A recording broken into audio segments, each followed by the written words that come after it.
Happy vlog, happy vlogtober, happy weekend. I am going on an art date soon, so I wanted to show you what watercolors I'm working with. I did show you my coloring book in the last vlog, and I'm also gonna bring that plus the markers that I use with that. So all these 3 items I've gotten at Marshall's. This is just synthetic brushes. Let's see. I guess it's by Artist Loft. And I find that this pack has been really useful. I haven't actually used a lot of the fine brushes, but I tend to use like the size 6 is the one I use the most, which is actually in here, because sometimes I travel with these two and I can just stick the one brush I usually use in there. Of course, I can't do everything that I can do with all the brushes, but it's just a way to carry less. So this one, I just picked up like the cheapest watercolor paint set with the most paints. I think this one was like 13 bucks. So like 3 paints are like $1 for this one. I love this because I don't have a palette. You can mix like paints on a piece of paper, but I thought this would be nice, especially since the main thing I do with watercolor, besides doing it for myself and for relaxation and such, is doing it with friends and sharing art. And friends love water. I think watercolor is the thing that my friends love to do the most with me, aside from hanging out, eating, chatting, activities like that, going to the movies. I think painting is their favorite kind of art. So yeah, I think I picked a really good one because when we have a bunch of people painting together, we don't want to be necessarily mixing paint unless you're into that. I think this has been like a really accessible and good palette to have, if that's the right word. Okay, awesome. And then this is the watercolor book that I started out with. It's still the only one that I have, but it is called Watercolor with Me in the Forest by Dana Fox. And basically what's great about it is that, let me see if there's a page I did not do. Okay. Or that someone else didn't do, you know? I need their consent.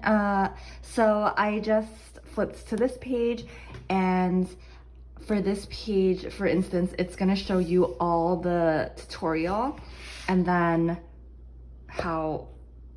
it's like sketched out. So how to paint it, and the sketch is already there. So I love how you can just get straight to painting. You don't need to worry about sketching. You don't need to worry about what colors, what brush, etc. you want to use. So I like to bring this with me when I have an art date.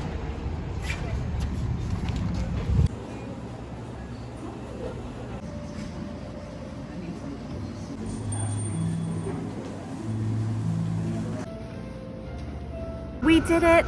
We did one painting together, and it was kind of hilarious because the cafe we went to was silent for some reason. It was just me and my friend chatting a little bit, but keeping our voices down because it was completely silent. No other people were there chatting. It was like everyone was there to silently focus and work, and we were just like kind of restricting ourselves as to not be a huge disturbance. Still, it was really awesome to have a finished piece, and it's so cute, and we can tell who did what. So I really love that.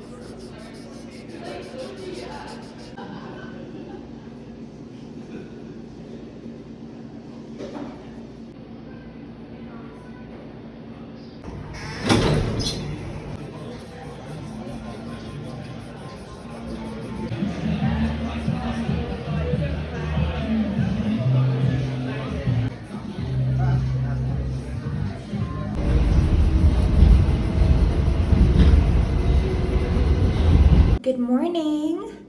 I am getting ready right now, and my hair is up in these cute bows that I found at Daiso. I also have them in this lilac-y, lavender pinky color.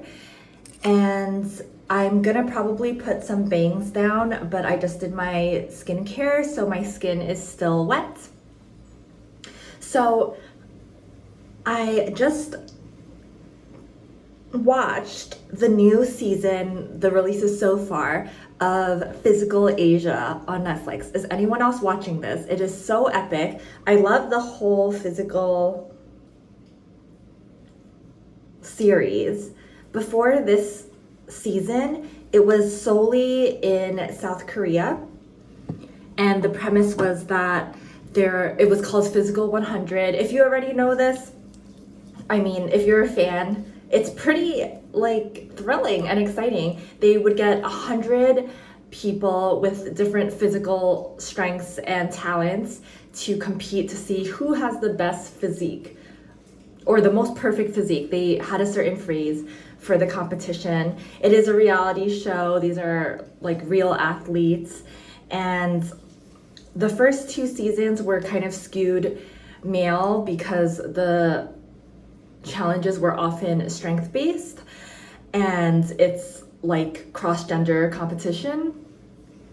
However, this season is Physical Asia. It's, I believe, 8 countries. Yes, 8 countries in Asia or near Asia, and they are competing as teams, and the teams each have 4 men and 2 women. So now a woman can actually win because she's part of a team.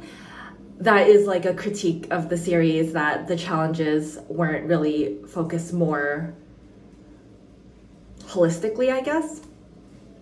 So yeah, I'm loving the show so far. This is one of my favorite shows. I love all the really intense, emotional, and beautifully filmed Netflix reality shows, especially the ones that take place in Asia.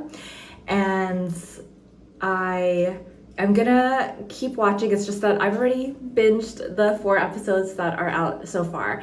And the other shows that I'm into right now I'm watching Ranma, which is also on Netflix, and I'm also watching Bob's Burgers because they came out with a new season. Yeah, I'm just excited because the winter is a great time for people who are really into the Asian reality shows on Netflix. Like Singles Inferno always comes out in the winter, I think, and then in December there's a 2nd season of Culinary Class Wars, which is the cooking show, and I'm sure there's more I'm forgetting, but they are so great. Happy Halloween, y'all! I feel like we are in the swing of the holiday season now, last 2 months of the year. So I wanted to share some holiday season kind of thoughts that I have in terms of making it an intentional holiday season.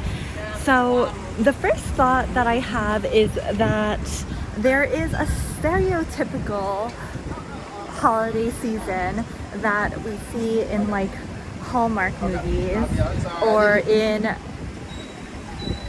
product advertisements that is pretty unrealistic. Unless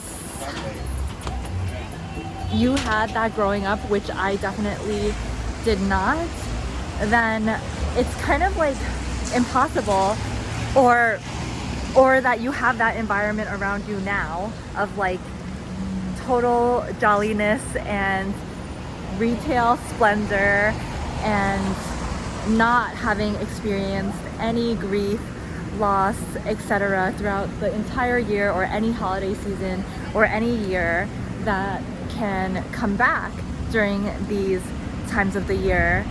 So I feel like there is definitely a societal pressure in making the holidays magical, and I do feel those magical moments almost every holiday season because it is like beautiful, like having those days off, if you do get those days off, and seeing all the decorations and the magic of it. And then also at the same time, because it is kind of like fantasy and a display, like a constructed display, it's never quite